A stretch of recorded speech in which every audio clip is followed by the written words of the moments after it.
Budget जारी हुआ है। तो सबसे पहले जानते हैं कि बजट क्या होता है।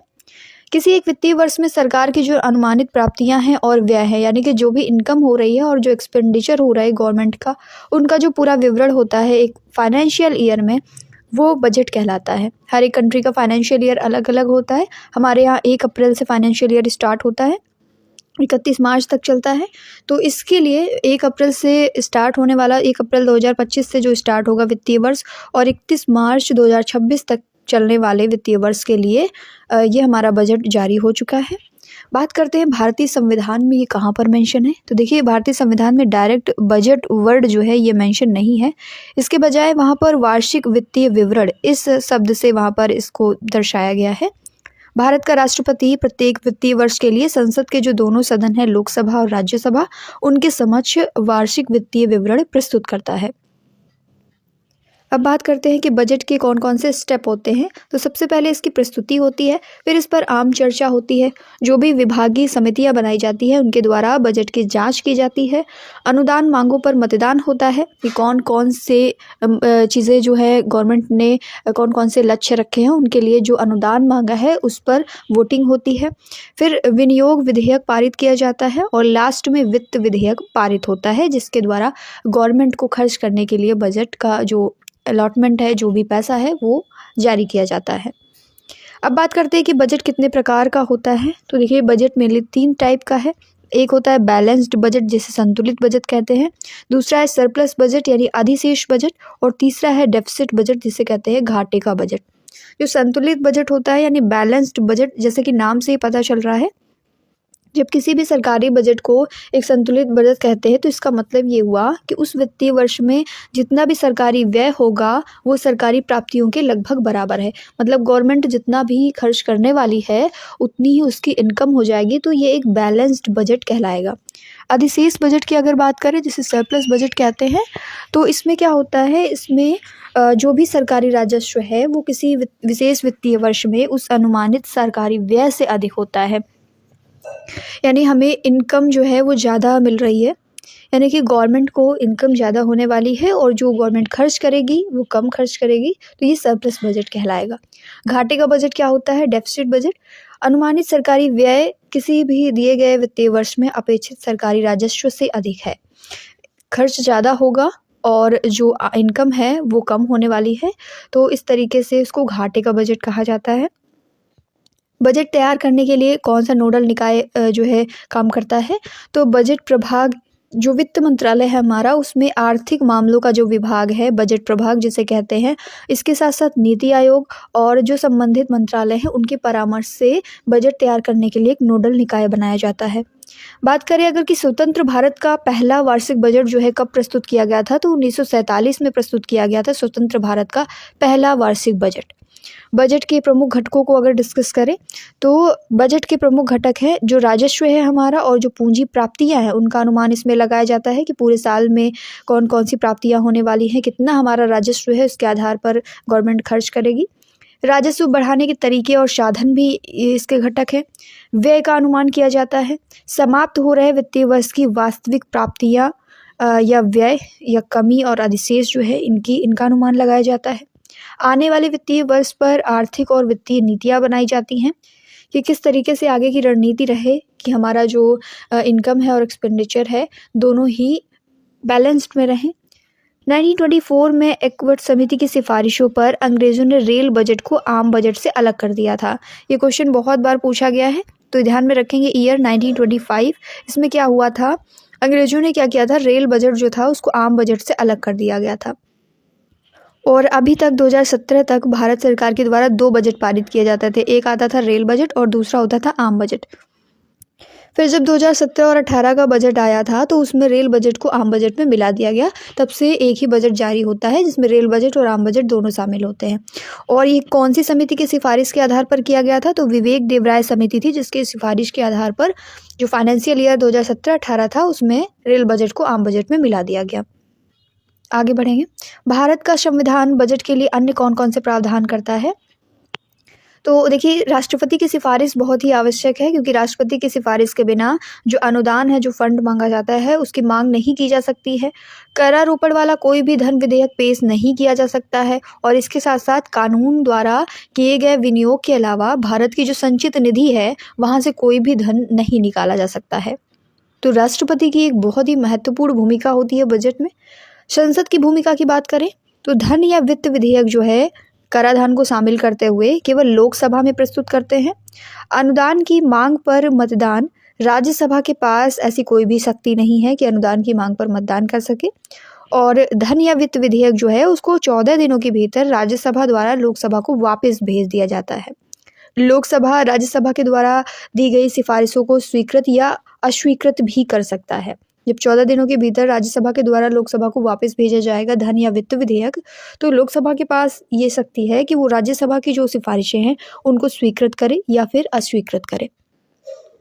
केंद्रीय वित्त मंत्री के द्वारा संसद में केंद्रीय बजट 2025-26 पेश किया गया, जिसमें विकास के जो 4 इंजन हैं उनको रेखांकित किया गया। ये बहुत ही इम्पॉर्टेंट है, एग्जाम में पूछे जाएंगे डायरेक्टली कौन कौन से इंजन हैं। तो 4 इंजन कौन कौन से हैं? पहला है कृषि से संबंधित, दूसरा है MSME जिसे सूक्ष्म लघु और मध्यम उद्योग कहते हैं, तीसरा है निवेश और चौथा है निर्यात। अब इनको देखते हैं कि ये क्या क्या है। तो इन चारों इंजनों के नाम बिल्कुल ध्यान में रखेंगे, कृषि, MSME, निवेश और निर्यात। सबका विकास लक्ष्य के साथ केंद्रीय बजट 2025-26 का उद्देश्य है कि सभी क्षेत्रों में संतुलित विकास को प्रोत्साहन देना। बजट की थीम के अनुरूप वित्त मंत्री ने विकसित भारत के व्यापक सिद्धांतों को रेखांकित किया है। जो हमारा वार्षिक वित्तीय बजट आया है 2025-26 का, उसमें गरीबों, युवाओं, किसानों और महिलाओं पर ध्यान केंद्रित करते हुए विकास उपायों को प्रस्तावित किया गया है। विकसित भारत के जो प्रिंसिपल्स हैं आप देख सकते हैं, zero poverty, quality education, health care access, skilled labour, women's economic participation and agricultural excellence. ये जो प्रिंसिपल्स हैं विकसित भारत के, इन पर काम किया जाएगा आने वाले बजट में। केंद्रीय बजट 2025-26 में विकास के 4 इंजन जो हम लोगों ने डिस्कस किए, आइए जानते हैं कौन कौन से हैं। पहला इंजन जो हमारा कृषि था, इसके अंतर्गत क्या क्या किया जाएगा? तो प्रधानमंत्री धन धान्य कृषि योजना जो है ये लाई जाएगी। इसके अंतर्गत जो कम कृषि उत्पादकता वाले 100 जिले हैं उनको शामिल किया गया है, जिससे 1.7 करोड़ किसान जो है लाभान्वित होने वाले हैं। फसल कटाई के बाद भंडारण बढ़ाने, सिंचाई की सुविधाओं में सुधार करने का लक्ष्य रखा गया है। इसके अलावा में रोजगार के समाधान करने के लिए जो राज्यों की भागीदारी है, उस पर एक बहुक्षेत्रीय ग्रामीण संपन्नता और अनुकूलन निर्माण कार्यक्रम प्रारंभ किया जाएगा। इससे फ़ायदा ये होगा कि जो कृषि में कम रोजगार है उसका समाधान हो सकेगा। टेक्नोलॉजी यहाँ पर देखने को मिलेगी, कौशल देखने को मिलेगा और निवेश भी देखने को मिलेगा। इसके माध्यम से जो कृषि में कम रोजगार है उसका समाधान किया जा सकेगा। कृषि में ही शामिल है दलहनों में आत्मनिर्भरता। सरकार तुअर और उड़द और मसूर पर विशेष ध्यान देते हुए दालों में आत्मनिर्भरता के लिए 6 वर्षीय अभियान का शुभारंभ करने वाली है, जिससे जो जलवायु अनुकूल बीज हैं और लाभकारी मूल्य हैं, ये सब सुनिश्चित हो सकेंगे।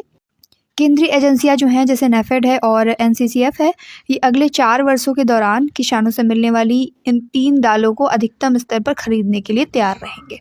तो कुल मिला के दलहनों में आत्मनिर्भरता बनाना। इसके अलावा में किसान क्रेडिट कार्ड जो है इसकी सीमा बढ़ा दी गई है। 7.7 करोड़ किसानों के लिए ऋण की सीमा को सुविधाजनक बनाने के लिए 3 लाख से बढ़ा करके 5 लाख रुपए कर दिया गया है। बहुत ही इंपॉर्टेंट पॉइंट है, ध्यान में रखेंगे।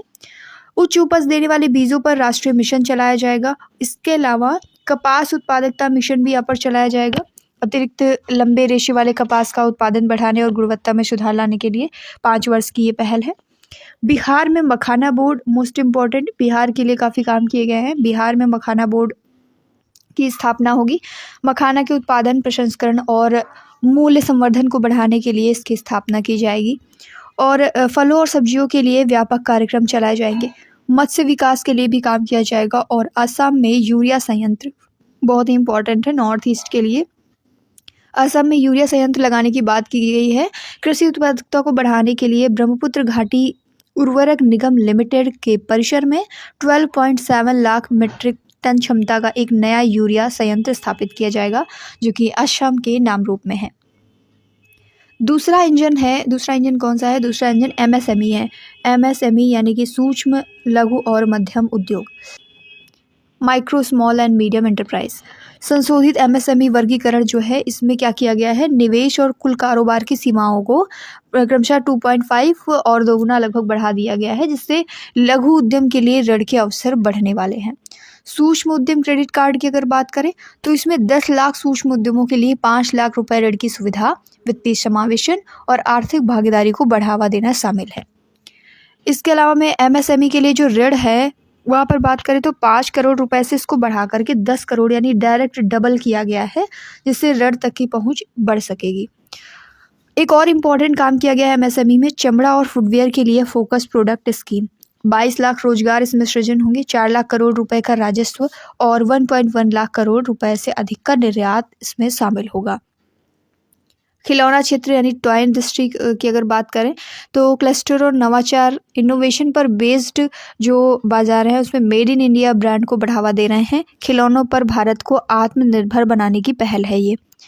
राष्ट्रीय खाद्य प्रौद्योगिकी संस्थान, बिहार में राष्ट्रीय खाद्य प्रौद्योगिकी उद्यमिता और प्रबंधन संस्थान की स्थापना की जाएगी, जिससे खाद्य प्रसंस्करण कौशल और उद्यमिता को बढ़ावा मिलेगा। स्टार्टअप्स के लिए भी फंड यहाँ पर जारी किया गया है, विस्तारित दायरे और 10,000 करोड़ रुपए के अतिरिक्त योगदान के साथ में स्थापित किए जाएंगे। तो ये एमएसएमई से रिलेटेड सभी फैक्ट्स थे। अब हम लोग तीसरे इंजन को डिस्कस करते हैं, निवेश। तो कहाँ कहाँ निवेश होने वाला है, तीसरे इंजन की बात करते हैं। तीसरा इंजन है निवेश। इसमें पहला है शहरी चुनौती निधि। इसमें देखिए कुल आवंटन होगा 1 लाख करोड़ रुपए का, और इस 1 लाख करोड़ रुपए में जो हमारा वित्तीय वर्ष 2025-26 का है इसके लिए 10,000 करोड़ आवंटित किए जाएंगे। जल जीवन मिशन जो है इसका जो कुल बजट का परिव्यय है इसको बढ़ा करके 67,000 करोड़ रुपए कर दिया गया है, और इस मिशन की अवधि जो है वो वर्ष 2028 तक बढ़ा दी गई है, जिससे जो ग्रामीण जल परियोजनाएं हैं उनके लिए अधिक वित्त पोषण के साथ साथ सार्वभौमिक पाइप जल आपूर्ति सुनिश्चित हो पाएगी। इस मिशन से जो 15 करोड़ परिवार हैं वो लाभान्वित हुए हैं। भारत की ग्रामीण आबादी का 80% हिस्सा है। समुद्री विकास निधि 25,000 करोड़ का कोष सरकार के द्वारा 49% योगदान है इसमें। जहाज निर्माण हो गए, बंदरगाह जो पोर्ट्स हैं और रसद बुनियादी ढांचे के लिए दीर्घकालिक वित्त पोषण का समर्थन इसमें किया जाएगा। आईआईटीज़ का विस्तार, 6500 अतिरिक्त छात्रों के लिए अतिरिक्त बुनियादी ढांचा भारत की तकनीकी शिक्षा को बढ़ावा देगा। पीएम रिसर्च फेलोशिप, आईआईटी और आईएससी जो है उनमें उन्नत अनुसंधान के लिए रिसर्चेस के लिए 10,000 फेलोशिप प्रदान की जाएंगी। डे केयर कैंसर सेंटर अगले 3 वर्षों में सभी जिला अस्पतालों में स्थापित किया जाएगा। वर्ष 2025-26 तक 200 सेंटर स्थापित किए जाएंगे टोटल, जिससे कैंसर उपचार की किफ़ायती उपलब्धता सुनिश्चित की जाएगी। तो ये निवेश का इंजन था। इसमें शामिल है विकसित भारत के लिए परमाणु ऊर्जा मिशन भी।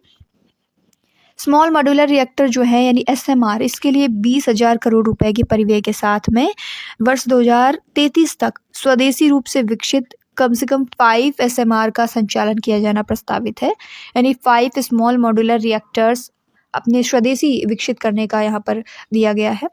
और परमाणु ऊर्जा अधिनियम और परमाणुवीय नुकसान के लिए सिविल दायित्व अधिनियम में संशोधन के क्रम में निजी क्षेत्रों के साथ सक्रिय भागीदारी के लिए विचार किया जाएगा।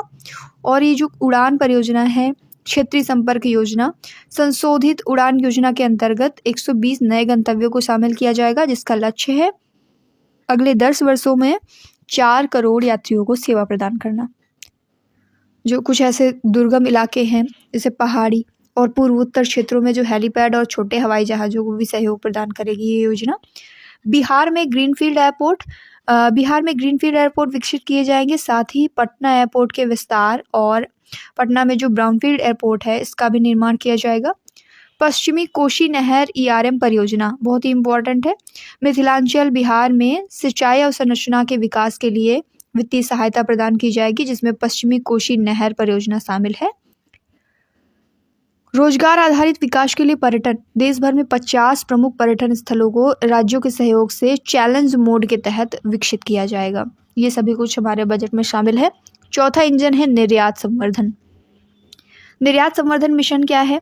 क्षेत्रीय और मंत्रालयी लक्ष्यों के साथ एक निर्यात संवर्धन मिशन का शुभारंभ किया जाएगा, जिसमें वाणिज्य मंत्रालय और जो एमएसएमई मंत्रालय है और साथ के साथ वित्त मंत्रालय, इनके द्वारा ये संयुक्त रूप से चलाया जाने वाला है।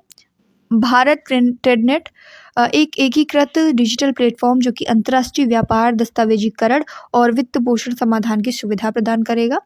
ग्लोबल कैपेबिलिटी सेंटर्स हेतु राष्ट्रीय ढांचा, उभरते हुए द्वितीय श्रेणी यानी जो टियर 2 के शहर हैं उनमें आउटसोर्सिंग केंद्र यानी ग्लोबल कैपेबिलिटी सेंटर्स जो हैं इनको बढ़ावा देने के लिए नीतिगत प्रोत्साहन दिए जाएंगे, जिससे भारत एक प्रमुख वैश्विक सेवा प्रदाता के रूप में उभर सके।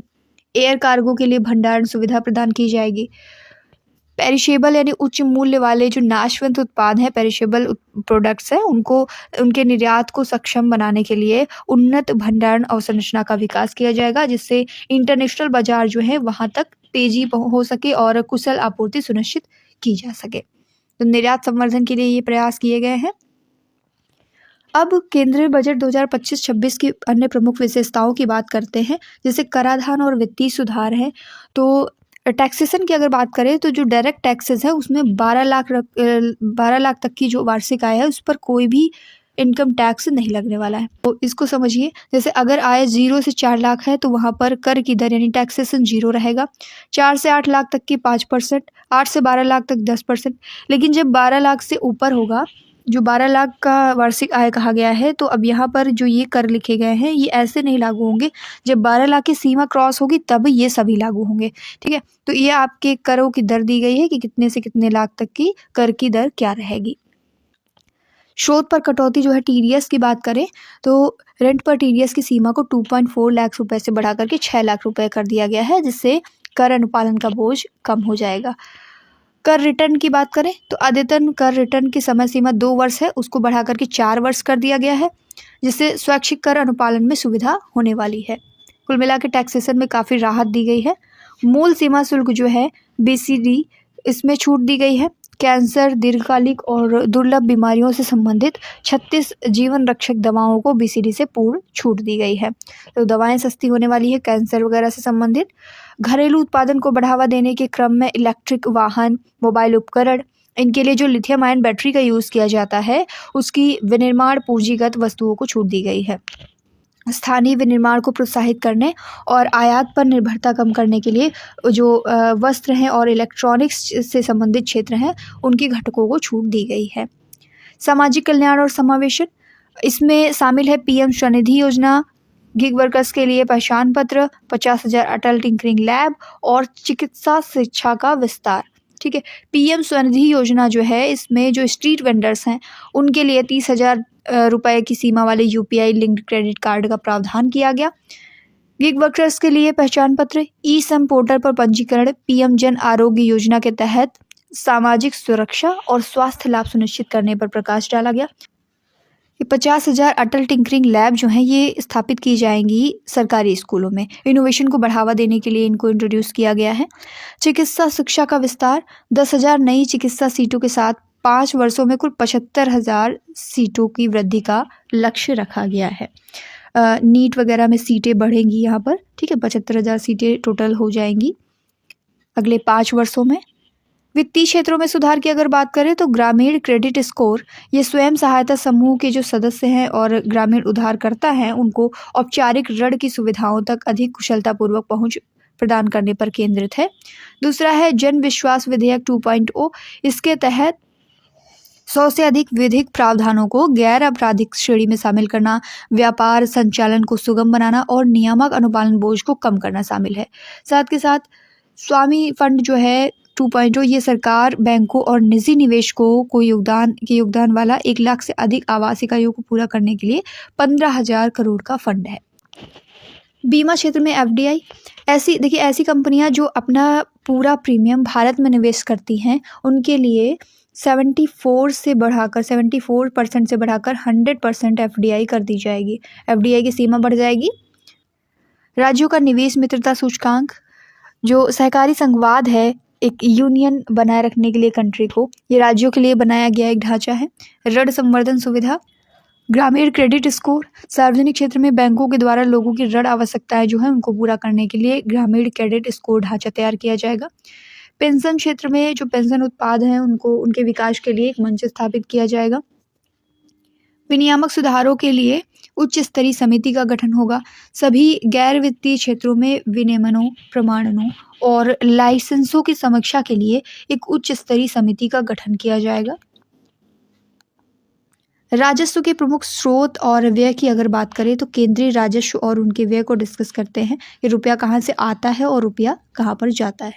उधार और अन्य देयताएं जो हैं यहाँ से रुपया आता है। निगम कर 24 पैसे, आयकर 22 पैसे, सीमा शुल्क 4 पैसे और केंद्रीय उत्पाद शुल्क जो है इसमें 5 पैसे, जीएसटी और अन्य कर रहे हैं इसमें 18 पैसे, कर भिन्न प्राप्तियां 9 पैसे और ऋण भिन्न पूंजी प्राप्तियां 1 पैसे। तो अगर 1 रुपये की टोटल बात करें तो इसमें इनकम्स इतनी है। और अगर व्यय की बात करें तो केंद्रीय प्रायोजित योजनाएं जो है उसमें 8 पैसे जाता है। केंद्रीय क्षेत्र की परियोजनाओं में 16 पैसे खर्च होता है। ब्याज अदायगी में 20 पैसे, रक्षा के क्षेत्र में 8 पैसे, आर्थिक सहायता में 6 पैसे, वित्तीय आयोग और अन्य अंतरण में 8 पैसे, करों और शुल्कों में राज्यों का जो हिस्सा है इसमें 22 पैसे खर्च होता है, पेंशन में 4 पैसे और अन्य व्यय 8 पैसे शामिल है। ठीक है, तो 1 रुपये की अगर बात करें तो उसको डिवाइड करके इस तरीके से पैसों में यहाँ पर दर्शाया गया है कि रुपया कहाँ से आता है और कहाँ से जाता है।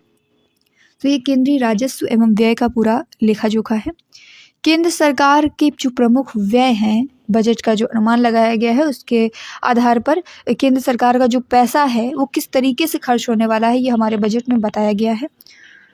तो ब्याज में टोटल खर्च होगा 12,76,000 के अप्रॉक्स। टोटल बजट है 50,65,000 का। परिवहन में 5,48,649, रक्षा के क्षेत्र में 4,91,000, उसके बाद प्रमुख सब्सिडीज, पेंशन, ग्रामीण विकास और इसी के साथ साथ कृषि और संवर्धन। शिक्षा में आप देख सकते हैं इंपॉर्टेंट है 1,28,650 इतना खर्च होगा। और इसी के साथ साथ उसके बाद स्वास्थ्य है, शहरी विकास, फिर आईटी और दूरसंचार, ऊर्जा, वाणिज्य और उद्योग, वित्त और सामाजिक कल्याण। वैज्ञानिक विभाग में खर्च होने वाला है 55,679 और विदेश मामले में 20,000 और पूर्वोत्तर के विकास यानी नॉर्थ ईस्ट के डेवलपमेंट के लिए 5,915 और अन्य में 4,82,000 के अप्रॉक्स खर्च होने वाला है।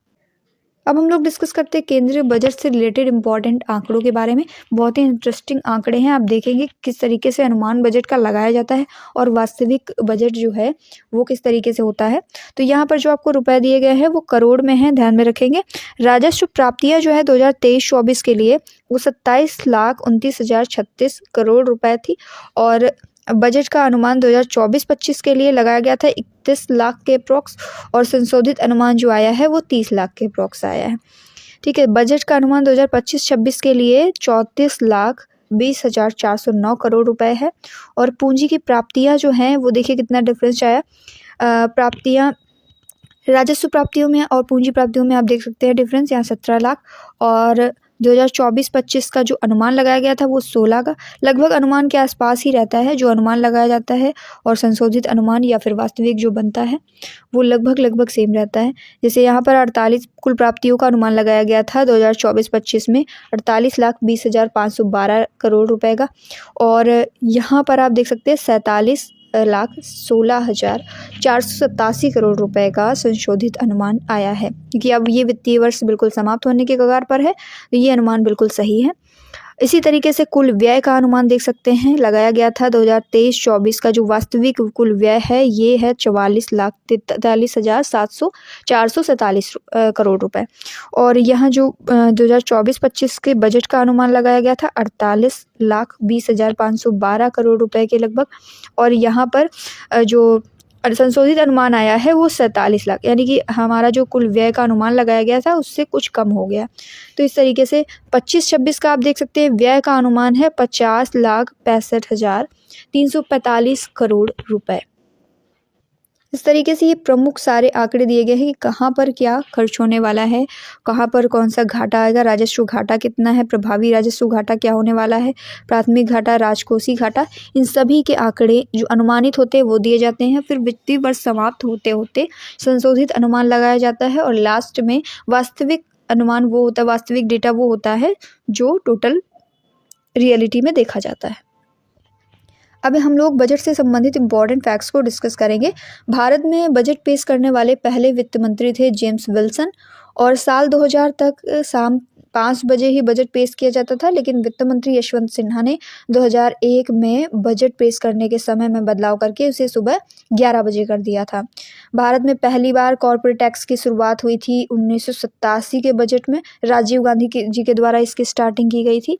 इंटरिम बजट शब्द का प्रयोग हुआ पहली बार आर षणमुखम सेठी जी के द्वारा 1948-49 में। अपने बजट भाषण में इसका यूज किया गया था। भारत में 7 अप्रैल 1860 को ईस्ट इंडिया कंपनी के द्वारा ब्रिटिश क्राउन के अंतर्गत पहला बजट पेश किया गया था। भारत में सबसे अधिक बार बजट पेश करने वाले वित्त मंत्री हैं मोरारजी देसाई। नाम ध्यान में रखेंगे, ये सभी अभी क्वेश्चंस में हम लोग डिस्कस करने वाले हैं। उन्होंने 10 बार बजट पेश किया था। मोरारजी देसाई ने 2 बार 1964 और 68 में अपने जन्मदिन के अवसर पर 29 फरवरी को बजट पेश किया था। 1973-74 के बजट को भारत का ब्लैक बजट कहा जाता है, क्योंकि 1973-74 के दौरान जो है वो बजट घाटा 550 करोड़ रुपए आया था। आर वेंकटरमन और प्रणब मुखर्जी भारत के ऐसे 2 वित्त मंत्री रहे हैं जिन्होंने बाद में भारत के राष्ट्रपति के रूप में भी काम किया है। 2001 से हर बार सुबह 11 बजे ही बजट पेश किया जाता है और शाम 5 बजे बजट की पेशकश की परंपरा की शुरुआत सर बेसिल ब्रैकेट के द्वारा साल 1924 में स्टार्ट की गई थी। निर्मला सीतारमण जी जो हैं वो लगातार 8 बार बजट पेश करने वाली पहली महिला वित्त मंत्री बन गई हैं। Now we will discuss the important questions related to union budget. तो भारतीय संविधान के किस अनुच्छेद के तहत वार्षिक वित्तीय विवरण प्रस्तुत किया जाता है? वार्षिक वित्तीय विवरण का उल्लेख है भारत के संविधान में, बजट शब्द कहीं भी नहीं आया है। और ये जो वार्षिक वित्तीय विवरण है ये मेंशन है आर्टिकल 112 में। नेक्स्ट क्वेश्चन, बजट 2025-26 की थीम क्या है? तो इसकी थीम है विकसित भारत। बजट में विकास में कितने इंजन शामिल किए गए हैं? तो टोटल 4 इंजन शामिल किए गए हैं, ध्यान में रखेंगे। पहला कृषि है, दूसरा एमएसएमई से रिलेटेड है, तीसरा निवेश है और चौथा है निर्यात। बजट 2025-26 में कृषि क्षेत्र के लिए कौन सी योजना शुरू की गई है? तो कृषि क्षेत्र के लिए योजना है इसमें से प्रधानमंत्री धन धान्य कृषि योजना। किसानों के लिए केसीसी की ऋण सीमा को कितने तक बढ़ाया गया है? तो ये 5 लाख तक बढ़ा दी गई है।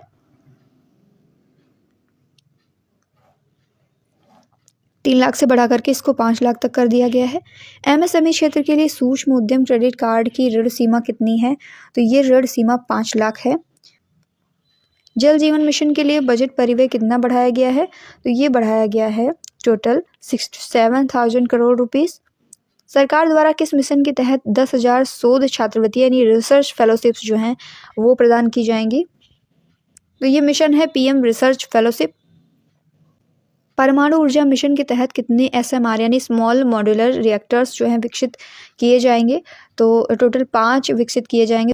भारत ट्रेडनेट बीटीएन का मुख्य उद्देश्य क्या है? तो इसका मुख्य उद्देश्य है अंतर्राष्ट्रीय व्यापार दस्तावेजीकरण और वित्त पोषण को डिजिटल बनाना। 2025-26 के बजट में आयकर छूट की सीमा कितनी की गई है? तो ये सीमा 12 लाख की गई है। भारत में पहली बार बजट किसने पेश किया था? तो पहली बार जेम्स विल्सन ने भारत में बजट पेश किया था। और मोरारजी देसाई जो हैं ये सबसे ज़्यादा बार बजट पेश करने वाले वित्त मंत्री रहे हैं। निर्मला सीतारमण जो है वो कितनी बार बजट पेश करने वाली पहली वित्त मंत्री बनी है? तो ये पहली भारतीय वित्त मंत्री हैं, महिला वित्त मंत्री, जिन्होंने 8 बार बजट पेश किया है। सरकार द्वारा राज्यों को कुल कितना हस्तांतरित किया गया है? सरकार द्वारा राज्यों को लगभग 25.6 लाख करोड़ रुपीस हस्तांतरित किए गए हैं। बजट 2025-26 में रोजगार आधारित विकास के लिए कितने प्रमुख पर्यटन स्थलों को विकसित किया जाएगा? तो टोटल 50 पर्यटन स्थल जो हैं विकसित किए जाने वाले हैं। बजट 2025-26 में गिग वर्कर्स को क्या लाभ दिया जाएगा? तो इनके लिए ई श्रम पोर्टल पर रजिस्ट्रेशन और पीएम जन आरोग्य योजना का लाभ मिलने वाला है इनको। सरकार ने रेलवे अवसंरचना के विकास के लिए कितनी राशि आवंटित की है? तो रेलवे के विकास के लिए 2.5 लाख करोड़ रुपीस आवंटित किए हैं गवर्नमेंट ने। 2025-26 के बजट में जो वित्तीय घाटा यानी फिस्कल डेफिसिट है जीडीपी का कितना प्रतिशत है? तो ये जीडीपी का टोटल 3.3% है। आगे बढ़ेंगे। भारत में बजट पेश करने वाले पहले वित्त मंत्री कौन थे? तो पहली बार जेम्स विल्सन ने बजट पेश किया था भारत का। भारत में पहली बार कॉरपोरेट टैक्स की शुरुआत किस वर्ष के बजट पे की गई थी? तो 1987 का जो बजट था उसमें कॉरपोरेट टैक्स की स्टार्टिंग की गई। अंतरिम बजट शब्द का प्रयोग पहली बार किस वित्त मंत्री ने किया? तो आर षणमुखम शेट्टी जी ने इंटरिम बजट का यूज़ किया था। इंटरिम बजट वो होता है जैसे कोई चुनावी वर्ष है तो उसमें जब तक गवर्नमेंट रहती है उसके लिए इंटरिम बजट पेश किया जाता है। अभी जब 2024-25 का बजट आया था तो उसमें क्योंकि नई गवर्नमेंट फॉर्म होनी थी तो जितने महीनों तक गवर्नमेंट रहनी है उसके लिए बजट जो पेश किया गया स्टार्टिंग में उसे इंटरिम बजट कहा गया। उसके बाद गवर्नमेंट बनने के बाद भी बजट आया और ये नई गवर्नमेंट बनने के बाद पूर्ण बजट जो आया है वो 2025-26 का है। भारत में सबसे अधिक बार बजट किस वित्त मंत्री ने पेश किया है? तो मोरारजी देसाई ने सबसे ज़्यादा बार यानी 10 बार इन्होंने बजट पेश किया है। 1973-74 के बजट को किस नाम से जाना जाता है? तो इसको ब्लैक बजट के नाम से जाना जाता है क्योंकि इसमें घाटा हुआ था। किस वित्त मंत्री ने 2 बार अपने जन्मदिन यानी 29 फरवरी पर बजट पेश किया है? तो मोरारजी देसाई जी ने 2 बार अपने जन्मदिन पर बजट। दोस्तों एक क्वेश्चन आप सभी लोगों के लिए है, इसका कौन सा आंसर सही होगा कमेंट बॉक्स में ज़रूर